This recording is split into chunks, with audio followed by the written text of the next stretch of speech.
Hi everyone, I'm Chris O'Neill from Sew the Distance. Thank you for joining me for week 6 of our organization challenge. So this is the first Monday of the month. It is April. Yay, we're finally coming into spring. That's always such a good thing. And we're going to talk about fabric this month. So originally I was going to start with scraps and we were going to start organizing our scraps this week. However, I changed my mind. The more I thought about it, the more I realized that I think we should start with UFOs, or unfinished objects. So let's first talk about what a UFO is. A UFO is one of those projects that you started and you never finished, and you actually put it away, put it into a drawer, into a container, into a bag, into a pile, whatever it is, but you put it out of sight, out of mind, you stopped working on it. Now, the opposite of that, or I guess a close relative to that, would be works in progress, or WIPs. Those are projects that you're currently working on actively. For example, I have my crazy quilt that I'm actively working on, and I work on it at least a couple times a week. I have other projects too, like my Leaders and Enders project that I'm always working on, and I have my EPP project that I'm always working on. Those are my works in progress. I intend to finish them. UFOs, on the other hand, are those that you probably maybe never intend to finish, or you don't even want to think about it because something went wrong while you were making it or something like that.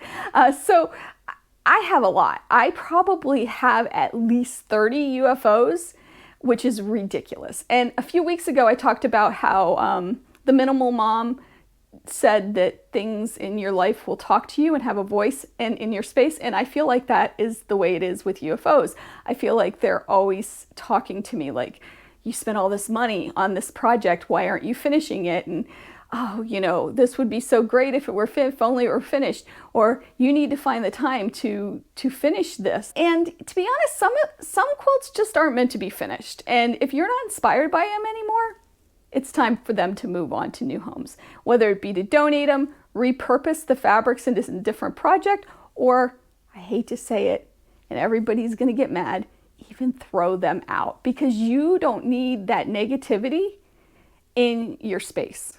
So you're getting permission from me to actually trash the projects. I know. Nobody wants to hear that, but in reality, sometimes that just has to happen. So I'm gonna be brave and I'm gonna show you all of my UFOs right now. So here are my UFOs, and this isn't even all of them. I also have a ton of containers full of UFOs and all kinds, but this is what I gathered and dumped on this table just to show you, give you an idea of what I have. So I'm gonna just randomly, and I really am randomly gonna pull a couple out to talk about. So let's see.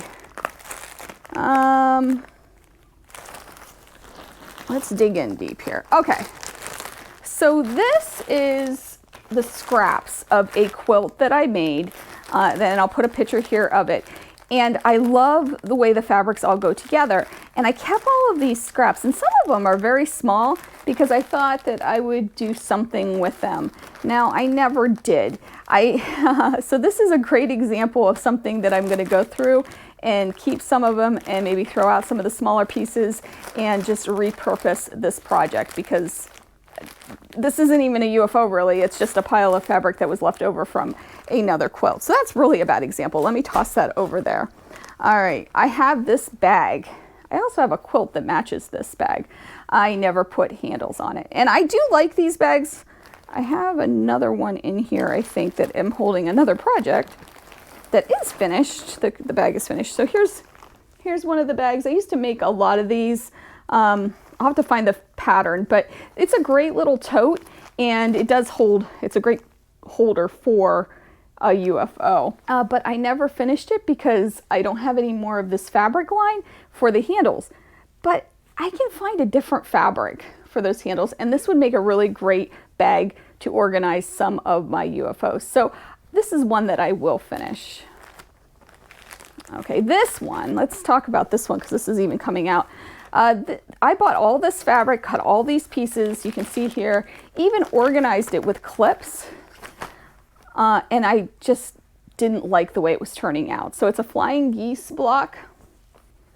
It goes like this. And I was like, I didn't like it anymore. It was not inspiring to me anymore. So this is a great example of something I will either pass along, repurpose, yeah, something like that. but I am going to put these back in here so I can keep it together. Okay, one more. All right, this is a great example. I saw this one under here. This is a table runner that just did not want to be. So let me tell you what happened with this. I pieced this together and I really liked it, although it's extremely busy and it doesn't have a lot of contrast. I've since learned to do a little bit better, but I still kind of like it. It was one of my very first free motion quilt designs that I ever did, and I hacked it. I mean, there were so many seams and everything going through this and so many quilting lines, and it just looked awful, and the stitch was too tight, so it bunched up. And so anyway, I ended up ripping out all of the quilting. And when I did, I caused holes in this, and I don't know where the holes are. So I've kind of put this away because I don't even want to think about it, because that means I got to go through and try to figure out where those holes are.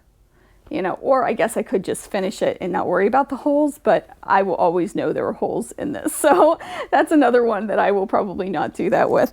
Let me see if I have another one. Oh, this one, just a cute little Halloween wall hanging. I don't know where I'll hang it. Maybe for our new house. I'll finish this. It's just fused on. It probably wouldn't take much to finish this little wall hanging, and it is cute. So maybe I will finish this one. Anyway, this is just a sampling of some of my UFOs. Or maybe you can relate to this. So there you have it. Those are all my UFOs. So let's talk about your tasks for this week. The first thing I'd like to see you do, and I will do it too, is to go through our UFOs and to sort them out. So that means donating the ones that we need to donate, repurposing the ones we need to repurpose, and maybe even throwing out the ones we need to throw out. For example, that table runner, if I find a bunch of holes in it, maybe it's time that I throw that out. I wouldn't want to pass that along to somebody. So make those decisions. Some of them are going to be hard. To have the best sewing space, we sometimes do need to make those hard decisions. And it's not easy, but in the end, it's going to be worth it, because our sewing room is going to function much better if it's clean, healthy, and if we don't have things talking to us like unfinished projects. To have that negative talk in your sewing space, it's just not worth it. So it's time for that stuff to move on. Next, once you decide what you're going to keep, make a list and come up with a deadline. Now, American Patchwork and Quilting has this challenge sheet, and each month they draw a number. So you pick out 12 of your UFOs and they draw a number each month, and that month, that's the one you're supposed to work on that month. I love that. I've never done it, but this is their worksheet. I'll put a link in the description to this, and you could use that or a notebook or your computer or whatever it might be, but keep track of these UFOs and what you need to do to finish them, and give yourself a deadline, which brings me to our next task, is to set a deadline. Now, whether that be you're putting alerts on your phone or just marking on your calendar when you're going to have them done, whatever it may be. But these quilts deserve to be finished. The ones that you're keeping, at least, right? You should have them finished and in your space. So the next thing to do is to organize them. So if you have a project that you're absolutely going to finish because you kept it, right? For that project, gather up all the supplies you need, or at least put a card inside the bag that you're putting all that stuff into, saying what you need to get to finish it. And finally, look through the projects that you have finished for inspiration. It feels so good to finish a project, and you just feel really good when you stitch that last stitch, or when you hang it on the wall, or when you give it as a gift. It's a really great feeling. So look at some of your projects that you have finished and remember that feeling and how good you're going to feel when you finish some of these UFOs.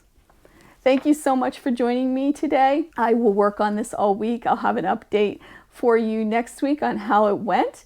And next week we will absolutely tackle scraps. So I will see you then. If you haven't done so yet, please consider subscribing and hitting that bell to let you know when I have a new upload. Subscribing is free, by the way. Please consider doing so. Thank you so much. Have a great week, and make sure that you take some time to sew.